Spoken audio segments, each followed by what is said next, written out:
Shalom Bapak Ibu dan saudara-saudara yang kekasih dalam Tuhan Yesus Kristus.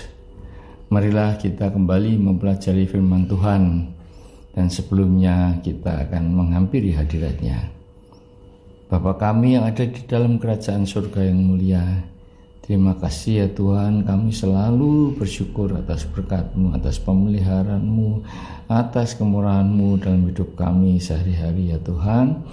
Kami akan belajar tentang firman-Mu lagi Bapa. Tolong Tuhan, urapi lidah dan bibir hamba-Mu agar berkata-kata sesuai dengan keinginan-Mu dan isi hati-Mu ya Tuhan. Begitu juga Roh Kudus, Kau juga mengurapi kami dan juga anak-anak-Mu yang mendengarkan firman ini. Jadikanlah aku saluran hayat dari Allah Bapa yang mengalir dan meluap, meluber sampai kepada pendengar firman ini, dan saat itulah Engkau Roh Kudus akan bekerja menghidupkan mereka, memberikan hikmat pada mereka untuk dapat mengerti firman-Mu dan melakukannya dalam kehidupan mereka sehari-hari. Terima kasih ya Tuhan, berbicaralah, kami siap untuk mendengarkan. Dalam nama Tuhan Yesus kami berdoa dan mengucap syukur. Haleluya, amin. Saudara-saudaraku, marilah kita belajar tentang roti hidup yang diambilkan dari Yohanes pasal 6, 26 sampai 54. Di dalam Yohanes 6 ayat 26 dikatakan, Yesus menjawab mereka, Aku berkata kepadamu, sesungguhnya kamu mencari aku bukan karena kamu telah melihat tanda-tanda, melainkan karena kamu telah makan roti itu dan kamu kenyang. Saudara-saudara, banyak orang mencari Tuhan Yesus karena tujuan utamanya adalah agar hidupnya diberkati, hidup dalam kelimpahan, kaya raya, sehingga tidak sadar akan penyesatan yang diucapkan di atas mimbar yang menekankan kepada berkat-berkat jasmani, apalagi yang mencari keuntungan untuk dirinya sendiri dengan menekankan pada tabur tuai. Jika menabur sedikit, maka akan menuai sedikit juga. Ujilah aku, kata mereka, akan kubuka tingkap-tingkap langit. Saudara, mereka lupa bahwa Adam tidak pernah menabur sebelum dia jatuh. Semuanya telah tersedia di Taman Eden. Tetapi ketika dia jatuh dalam dosa, maka dia diusir keluar dari Taman Eden dan harus bersusah payah untuk menghidupi dirinya dan Hawa. Begitu juga Yusuf dibuat berhasil Allah. Kata dibuat berhasil berarti yang membuat Yusuf berhasil adalah orang ketiga, yaitu Allah, dan penyebabnya karena dia dikasih Allah. Jadi bukan karena usaha dan kepandaiannya, sehingga dari seorang budak dapat menjadi orang kedua di Mesir, negara asing baginya. Begitu juga Ishak, di tengah masa kekeringan ternyata dia menuai 100 kali lipat. Karena apa? Karena dia diberkati Tuhan. Nah, jadi dasar dari persembahan adalah sebagai ungkapan rasa syukur karena pemeliharaan dan berkat Tuhan yang telah diterimanya, bukan sebaliknya, mencari Tuhan agar diberkati dan baru mengucap syukur. Akibatnya, jika tidak diberkati sesuai dengan harapan dan keinginannya, maka dia akan kecewa. Kok ternyata Tuhan tidak seperti yang dia inginkan, karena dia telah terbujuk rayu iklan dan promosi mimbar. Saudara, gereja memang memerlukan dana untuk program-program pelayanan dan kehidupan gembalanya. Itulah salah satu alasan agar kita memberikan persembahan. Dan janganlah kecewa jika ada pelayan Tuhan yang menyalahgunakan persembahan itu untuk kepentingan pribadinya. Itu adalah urusan dia dengan Tuhan. Itulah sikap yang harus kita ambil. Janganlah kecewa karena persembahan kita disalahgunakan. Di dalam ayat 27 ditulis bahwa pekerja itu bukan untuk makanan yang dapat binasa, yaitu yang bersifat duniawi, karena di dunia ini tidak ada satupun yang kekal, seperti kata Salomo bahwa semuanya sia-sia. Dia berkata demikian karena dia sudah merasakan hidup dengan kekayaan yang berlimpah ruah, serta dengan istri beserta selirnya yang sampai 1.000 jumlahnya. Kenikmatan duniawi adalah harta dan seks, dan ini sudah dialami semuanya oleh Salomo selama hidupnya. Namun ternyata bahwa semuanya ini tidak pernah memberikan kepuasan dalam hidupnya. Malahan pada akhir hidupnya dia jatuh dalam dosa penyembahan berhala karena mengikuti istri-istri dan selir-selirnya. Saudara, tujuan utama mencari Tuhan Yesus adalah untuk hidup yang kekal, yaitu kehidupan kedua setelah kematian di dunia ini. Untuk dapat mengerjakan pekerjaan yang dikehendaki Allah adalah percaya kepada Yesus yang diutus Allah dalam ayat 29. Dalam Yohanes 6 ayat 35, Yesus berkata kepada mereka, "Akulah roti hidup.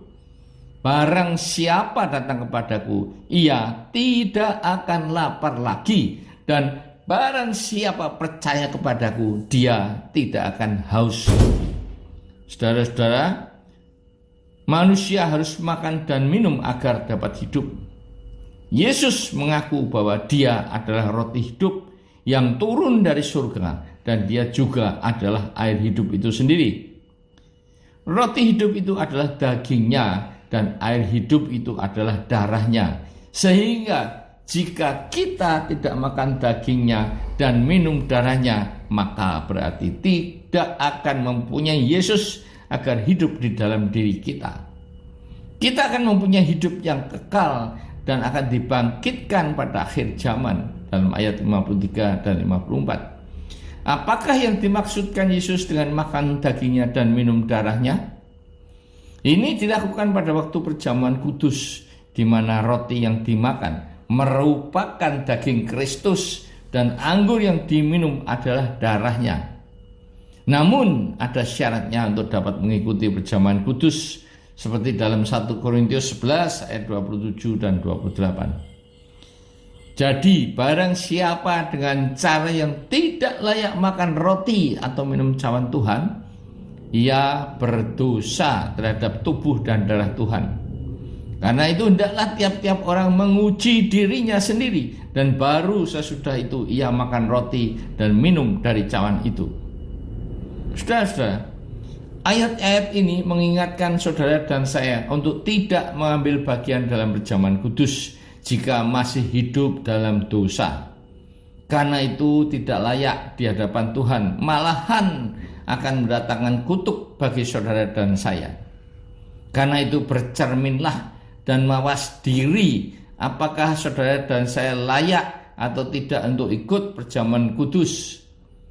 Nah, perjamuan kudus dilakukan untuk memberitakan kematian Tuhan sampai dia datang. Dalam 1 Korintus 11 ayat 26. Di 1 Korintus 11 ayat 23 sampai 25. Sebab apa yang telah kuteruskan telah aku terima dari Tuhan, yaitu bahwa Tuhan Yesus pada malam waktu ia diserahkan mengambil roti, dan sesudah itu ia mengucap syukur atasnya. Ia memecah-mecahkannya dan berkata, "Inilah tubuhku yang diserahkan bagi kamu. Perbuatlah ini menjadi peringatan akan aku."